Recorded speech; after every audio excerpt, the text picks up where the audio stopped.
Terima kad raya daripada Tengku Hassanal. Wanita ini kongsi caranya. Walaupun sekarang ini ramai yang lebih memilih untuk mengutuskan ucapan selamat hari raya secara atas talian, tetapi tidak bagi sesetengah individu seperti pengguna TikTok @Yaunan35.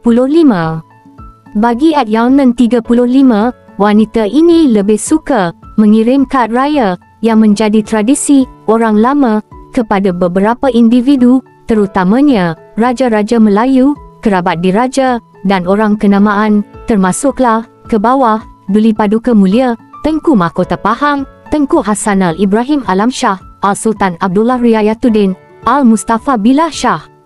Tular di TikTok, wanita ini telah berkongsi cara untuk mendapatkan balasan kad raya daripada Tengku Hassanal atau mana-mana Raja Melayu serta kerabat diraja.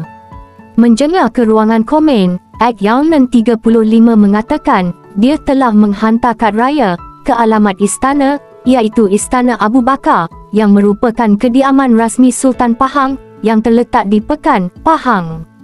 Kemudian wanita ini juga mengingatkan untuk meletakkan alamat rumah sendiri dalam kad raya yang dikirim untuk dibalas oleh Tengku Hassanal. Untuk pengetahuan kamu, cara ini juga boleh digunakan pada raja-raja Melayu dan ahli kerabat diraja lain.